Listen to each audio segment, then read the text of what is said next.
My name is Julia Jones, and for as long as I have been at St. Mary's, Julia Greenstein has been somewhat of a mystery to me.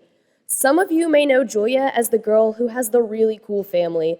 Others may know her as the girl who appears to never leave the senior hallway. And some of you may know her as the girl who is always eating Chipotle. The truth is, she is all of the above and much, much more. Julia is incredibly kind, intelligent, and beautiful, and she is farther ahead on schoolwork than I could ever dream of being. She is the rabbi's kid to my preacher's kid, the Chinese scholar, the class of 2017's one and only Julia Felicia Greenstein.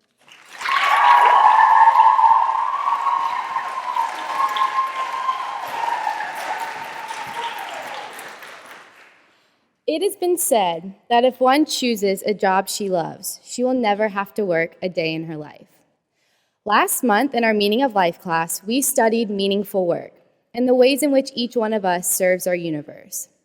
I began to think, what meaningful work really sets me apart from everyone else? I immediately thought of my dad, who does meaningful work for the community literally 24/7. Even though most of us may never directly make a difference in the lives of thousands of others, such as a rabbi or a doctor does, we can still find meaning in our daily lives by doing our own sense of invisible work. We all come to this unique school and we all do significant work every day, whether we enjoy it or not. To some, hearing the word work has a negative connotation. It can remind you of homework, some forced job required for money, or an activity you feel you need to do for your resume. Everyone lives her life working in some way. We work as students, to then go to college, to work for our degree, to then find a career and work until we can support ourselves. It can feel like an endless cycle. I believe that what makes work positive and fulfilling is to not fill a resume, check a box, or impress others, but instead to find meaning behind the word work. All 4 years of high school, I've searched to find meaning in the work I do.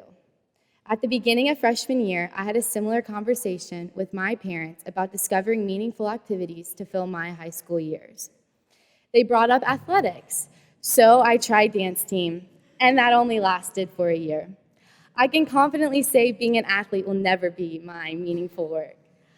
I believe that everyone has been made to do some particular work, and that desire and passion is in each one of you.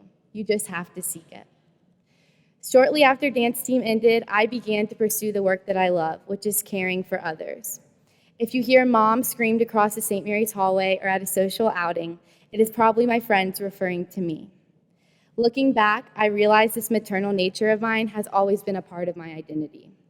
My motherly nature started at a young age when I only wanted to play with American Girl dolls and always insisted on being the mom when playing house with my friends.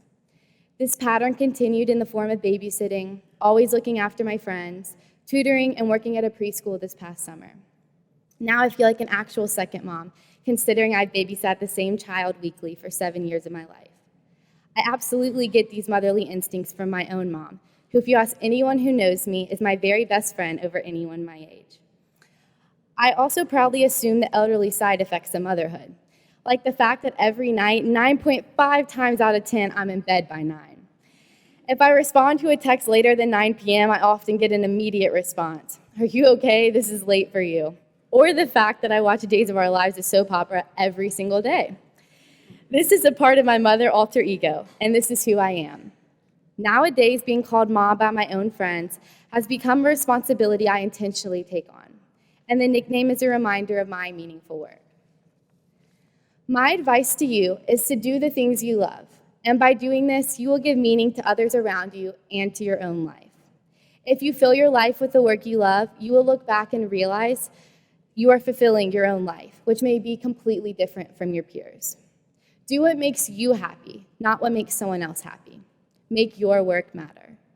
I've been so lucky to be a part of a class that has already done a tremendous amount of meaningful work for our community at St. Mary's, Memphis, and across the country, and will continue to make a difference in the lives of everyone around them.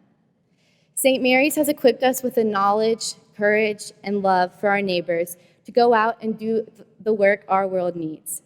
So let us go forth into the world to do our part in making the world a better place. Thank you.